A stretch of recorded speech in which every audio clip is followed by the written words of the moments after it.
Hey, thanks for being here. You can get more conversations just like this on arrow.net, ARROE.net. Let's do some pod crashing. Episode number 185 is with Katherine McNamara and Dominic Sherwood from Return to the Shadows. How has that changed for you? Because you guys were talking about Zoom and stuff like that, because, I mean, before 2020, I mean, we didn't really have Zoom the way that we have it now. But how has it changed you guys personally? I mean, it's become a huge part of, both of our lives, I think. And, whether it's testing and chemistry grades for work, or, doing our podcast and being able to have the ability to do that all over the world, or even to, different family game nights and drinks and things like this, and just keeping in touch with folks throughout the pandemic. I don't know what I would have done without the convenience of things like Zoom and FaceTime. You brought back an amazing flashback, because during that lockdown, that's what we did. We played the game nights. What's so funny is that I have a friend who was trapped in Ukraine because of COVID, and the thing is he's still there as a journalist, but yet Zoom is my connection to places around the world, and it's like how do you explain this to the future generation that we were here? It's such an interesting thing, isn't it? Because we sort of had this ability before, we just didn't necessarily have the necessity. Like, we had the ability with FaceTime, and the way I've seen it evolve in the last couple of years is the necessity, as I mentioned, for actually having that face-to-face contact with people, whether you're sort of stuck abroad or whatever it is, like your friend, as you were saying. And I think you're trying to take, some small solace in a time that was actually really difficult for everyone across the world. It did sort of remind me that actually my family is literally a phone click away, having that ability to be able to see my mum's face when I was feeling down or whatever it was, is really lovely. But it is interesting because we did, FaceTime has been around for a long time. So we did have that ability. And I think the yearning for face-to-face contact elicited this sort of widespread use of services like Zoom, which I think is wonderful. It was always very difficult to do those face-to-face interviews and stuff like that. And the reason why, because you guys are podcasters, you understand what I'm talking about. That I would interview, but the thing is, so the second I took my eyes off the camera, people would stop talking, and it's like, no, I'm here, but I can't look at you all the time. Yeah, there's an interesting sort of semblance of because even I guess when you're face-to-face and you're sort of looking down at notes or whatever it is. You are aware that the person opposite you, or you're aware that you're giving off that you're looking down at notes, and there's sort of a semblance with these Zoom things that it's almost like a rudeness, but that's not the case. Where there's obviously stuff going on as well. It's this sort of tricky balance. You're right. I mean, it's a lot like sort of learning a new skill, and having to work with that. And as Kat mentioned, with things like auditions, testing. I did a test recently on Zoom. Not recently at all. We finished the show in February, like a year ago. I did this test. That's not true at all. But what we found was they wanted this very quick, like Aaron Sorkin style back and forth with dialogue, which is really cool and a really cool concept. But there was a delay on the line. Oh my God! Don't you hate that? Yeah.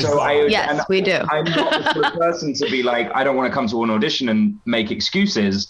So I didn't, and I was sort of thinking very quickly on my feet, no, how do I navigate this really quickly? And what I had to do was sort of pre-learn my readers' lines, and then jump them about 2 words before the end of their line, and then it sounded like I was coming in right when they wanted me to come in, because otherwise there was this sort of pregnant pause in between each one, and that was such a tricky. I was like, this is so weird. This is such a weird way of doing this.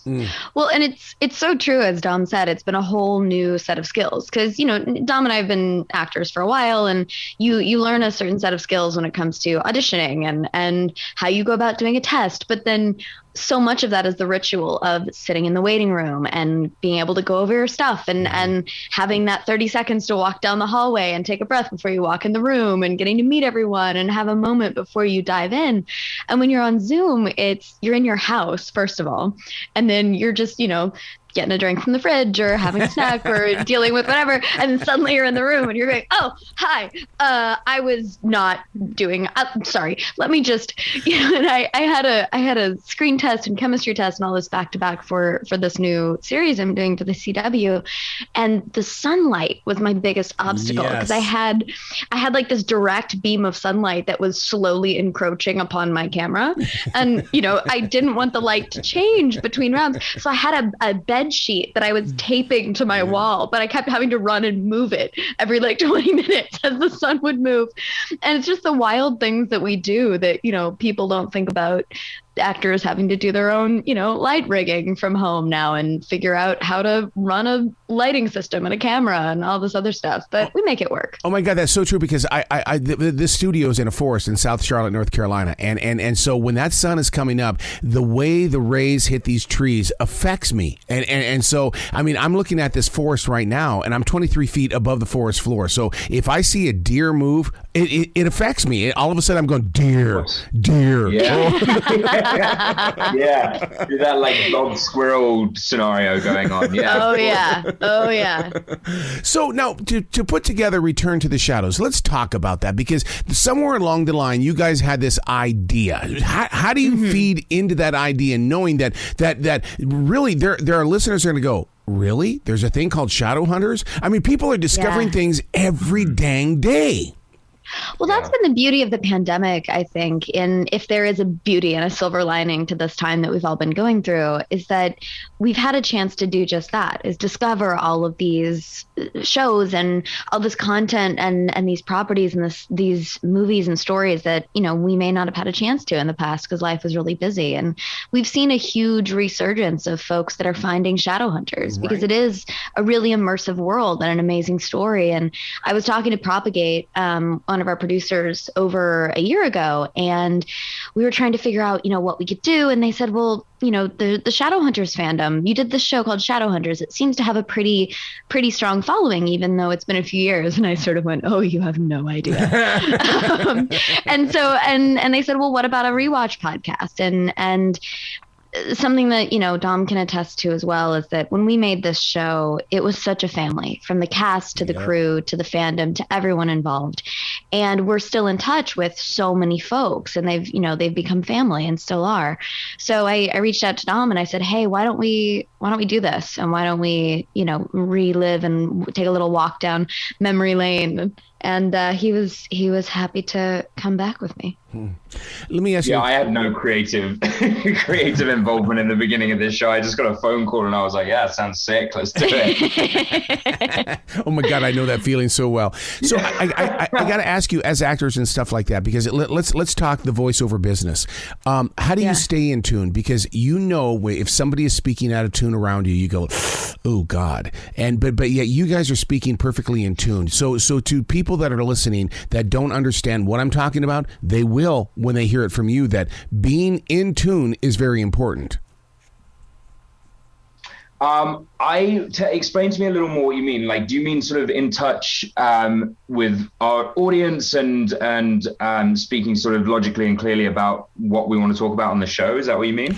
Well, I'm going to go. I think it's because it's the producer in me that I know when somebody is speaking out of tune. So when I produce commercials and stuff like that, I can go, yeah, now you do that sentence again. I need you to, because you're out of tune. I think people speak out of tune. Yeah, I'm with you. I think honestly, the way I approach this is, and as Kat sort of mentioned earlier, like we had such a wonderful time making this show, Shadowhunters originally, and what we found was over the course of many years since we started, is that these stories really did have this sort of profound impact on a lot of people. And we are very fortunate that we get to interact with a lot of these fans of the show, and they get to share their stories and their experiences with us.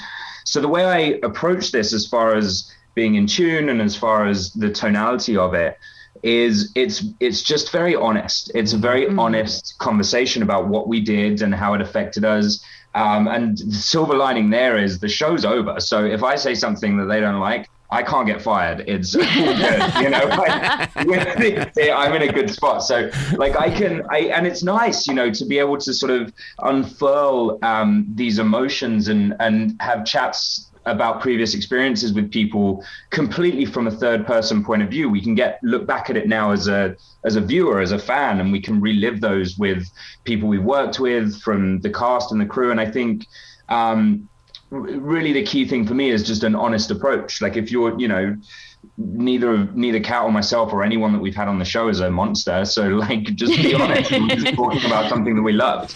We only have monsters on screen in Shadowhunters. We had very few, if any off screen. And, you know, I mean, Dom and I have known each other for almost 10 years now. And it's, isn't that wild, Dom? Mm. But it, you know, we work very well together. And, you know, it's lovely to be able to go back and look at something that really shaped each of us as people and as artists and gave us such a wonderful opportunity, but also brought so many wonderful people into our lives and sort of celebrate that. And this fandom, we talk about it all the time. And if you're part of the Shadow fam, you know this full well, but they have taken this group of people that celebrates the same story and loves this story. Mm-hmm. But so much of what the story is about love and acceptance and being who you are and finding yourself and your found family. And the Shadow fam has taken this story and this community and created a community that goes far beyond the show.